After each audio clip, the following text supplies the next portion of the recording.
မင်္ဂလာပါမစ္စတာနိုင်မဲမြန်မာမှကြိုဆိုပါတယ်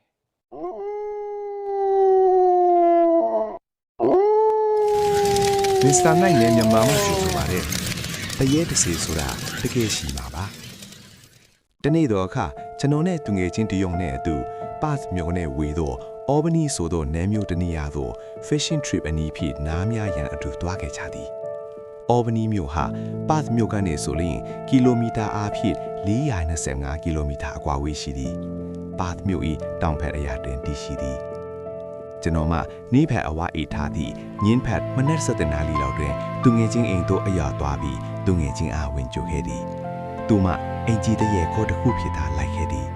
လန်ခရီးအကြာ4နာရီခွဲခန့်မောင်းရသည်သို့တော့ပတ်မြို့အစုံမှအထွက်ကီလိုမီတာ100ကျော်မှသာလျှင်ဝီလီယမ်ဆိုသောမြို့ပြတက်စီဆိုင်လေးသို့ရောက်သည်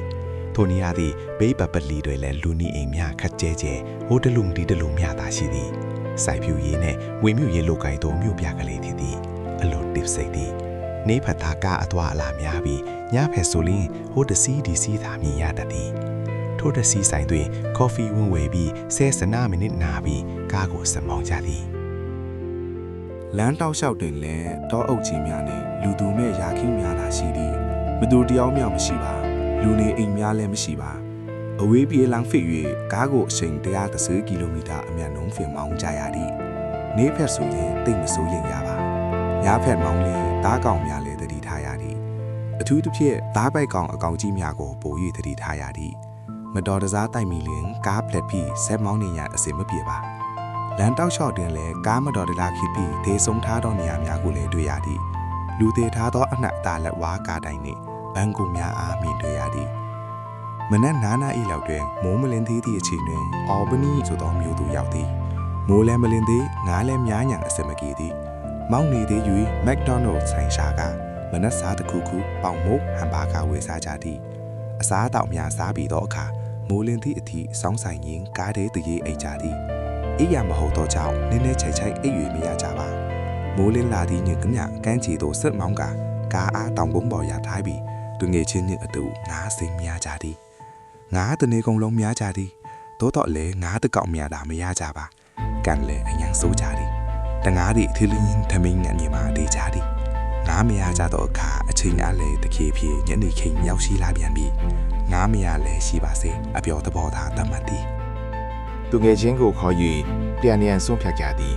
သို့တော့မပြန်မီဘိုက်ကလည်းအယံစားနေကြပါသည်မပြန်ခင်အာပနီမြို့ထဲမှာတရုတ်ခေါက်ဆဲဆိုင်တစ်ဆိုင်တွင်အစားအသောက်ပွဲစားဖြစ်ကြသည်စားပြီးတော့အခါအာပနီမြို့မှထွက်ခွာခဲ့ကြသည်ညနေ9နာရီခန့်ခန့်ရှိမီဘတ်မြို့ကိုရောက်ရန်4နာရီခွဲမောင်းရမည်ဖြစ်သည်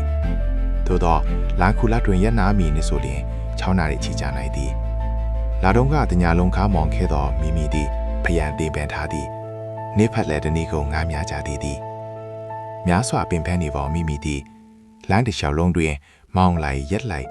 လမ်းခုလက်တွင်တရေနိုင်လိုက်ပြန်မောင်းလိုက်နှင့်ခရီးကိုဆက်ခဲ့ကြသည်ပတ်မြို့နှင့်ကီလိုမီတာတလောက်ကျော်လိုရောက်သောအခါဝီလီယမ်စ်မြို့ကိုကျော်ခဲ့ပြီးသောအခါတွင်တောအုပ်လိုင်းမကြီးကိုဖြတ်မောင်းနေစဉ်မထင်မှတ်ဖဲကားလိုင်း၏တစ်ဖက်တွင်အမျိုးသမီးအင်္ဂလိပ်မတယောက်ရပ်နေသည်ကိုမိမိမြင်တွေ့လိုက်ရသည်ထိုအချိန်သည်ညင်7နာရီကျော်ခန့်ရှိမီထိုမျိုးသမီးသည်လမ်းမကြီးတစ်ဖက်ဘေးမှမှတ်တိုင်ရနေ၍မျက်နှာအားမိမိတို့ကဖက်ဆိုးမှုထားသည်မျက်နှာသည်ဖြူဖဖပုံပေါက်သည်အယုံမဆိုးပေဇပင်ပုတ်ခုံခန့်ရှိသည်အင်ကြီးကဝင်လက်တို့တင်ပြူရောင်ဒူးကောင်းခန့်သားရှိသည်မိမိမှာလမ်းကိုအာယုံဆိုင်သည့်မောင်းနေရ၍မြင်လိုက်ခြင်းဖြစ်သည်ကားမောင်းရင်သူငယ်ချင်းနဲ့လည်းတောက်လျှောက်စကားပြောကြသည်မိမိမတငယ်ချင်းကမေးလေဟေးကောင်မင်းမင်လားလမ်းဘေးမှာအမျိုးသမီးတယောက်ကွာဘာဖြစ်နေလဲမသိဘူးတခုခုဖြစ်နေတာများလားဟောဒီအချိန်အထားမတော်ကြီးလူသူမဲ့တဲ့တောအုပ်ကြီးအဝေးပြေးလမ်းမဘေးမှာဘယ်သူကမြောက်လာပြီးရက်နေမိလို့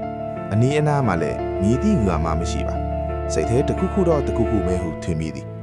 ဆဆတုံးကမသိလိုက်သေးဘူးတငယ်ချင်းကိုမေးမိသည်မင်းမြင်လိုက်သေးလားငါကားပြန်လေးမယ်ပြန်ကြည့်ကြည့်မယ်ဆိုပြီးလှုပ်သေးသည်တငယ်ချင်းမှတည်ပြီးသည်မတွားနဲ့ပြန်မလဲနဲ့တခုခုပဲဟုပြောသည်